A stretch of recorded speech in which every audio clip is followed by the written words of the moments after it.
जब जब भगवान का अवतार हुआ,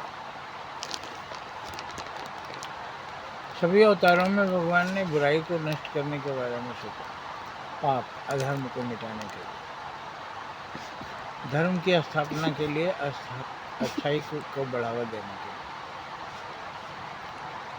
लिए। ये हुआ जब धरती पाप के बोझ से दबने लगी, तब भगवान ने जन्म लिया धरती से पाप का विनाश करने के लिए।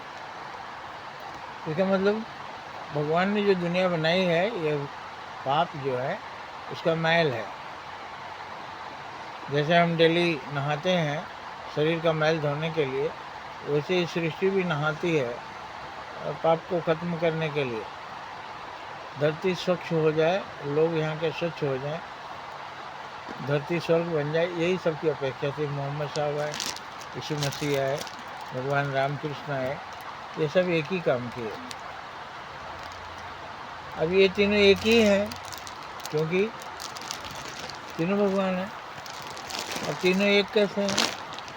यीशु मसीह, राम कृष्ण, मोहम्मद साहब, ये सब एक ही कैसे हैं? भगवान, अल्लाह और गॉड, ये सब एक ही कैसे हैं?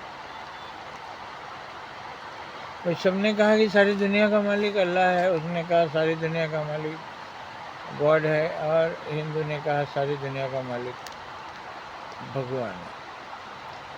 तो सारी दुनिया का मालिक मतलब दुनिया तो एक ही है, सृष्टि एक ही है, कायनात एक ही है,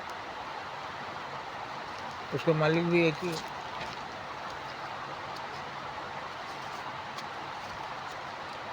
सभी तरह के जीव जंतु यहाँ भी पाए जाते हैं, वहाँ भी पाए जाते हैं, यही आदमी यहाँ भी है, वहाँ भी है, नाम अलग अलग रख लिए। तो इस तरह से ऊपर वाले का भी नाम अलग अलग रख लिया। तो सारी दुनिया का मालिक ईश्वर है, और ईश्वर चाहता है कि हमारी दुनिया अच्छी बनी रहे, और इसीलिए जब यहाँ पाप बढ़ जाता है तो आते हैं। अब पाप क्या है, पुण्य क्या है, ये तो साफ साफ लिखा है। परोपकार पुण्य है, दूसरे का उपकार करने से पुण्य होता है। पापाय पर पुण्य, पाप होता है दूसरों को पीड़ा पहुंचाने से। यही सभी धर्मों ने लिखा, हमारे 18 पुराणों ने लिखा। तो धरती से पाप का नाश करने के लिए आते हैं। चोरों, बेईमानों, जेब कतरों को सुधारने आते हैं, राक्षसों को सुधारने आते हैं। नहीं सुधरे तो जाओ, मार दिया, यहाँ तुमको ज़रूरत नहीं है। अच्छे लोग रह जाते हैं। रावण मर गया लेकिन विभीषण रह गया। बुराई का वध हो जाता है, बुराई समाप्त करके भगवान चले जाते हैं, फिर नए सिरे से लोग पापी बनते हैं। लेकिन एक चीज़ रखिए, आप अपने आप को पापी मत बनने दीजिए। तो अपने आप को पापी नहीं बनने देने के लिए क्या उपाय है?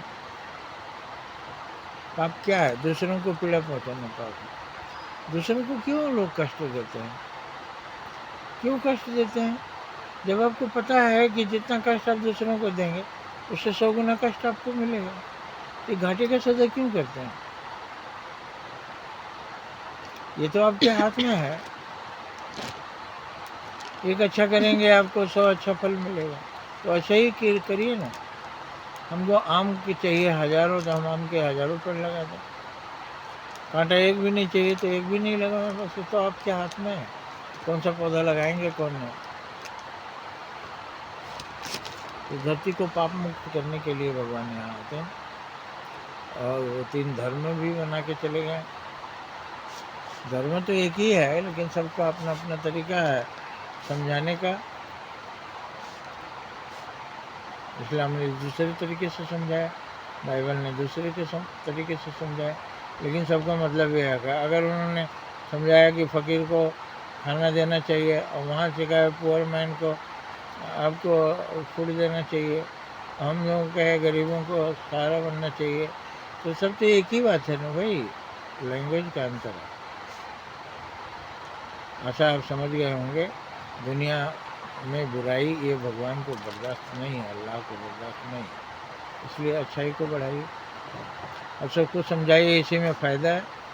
अच्छाई 1 करो फिक्स डिपॉजिट की तरह होता है, 1 करो 100 गुना मिलेगा। बुराई कांटे की तरह होती है, 1 बो 100 कांटा मिलेगा आपको। तो हमारी समझ में नहीं आता, या तो समझ में नहीं आ रहा है आपको, और या तो जानबूझ के आप अपना बेड़ा गर्क कर रहे हैं। अच्छाई के रास्ते पर चलिए, धरती को स्वर्ग बनाइए। सभी धर्मों ने यही कहा, इसको अधिक से अधिक प्रचार कीजिए। सब चीज़ का प्रचार होता है, मगर बुराई ना करो इसका प्रचार नहीं होता, अच्छा करो इसका प्रचार नहीं होना चाहिए। लेकिन अपना अपना प्रोडक्ट बेचने के लिए बहुत तरह का प्रचार लोग करते हैं।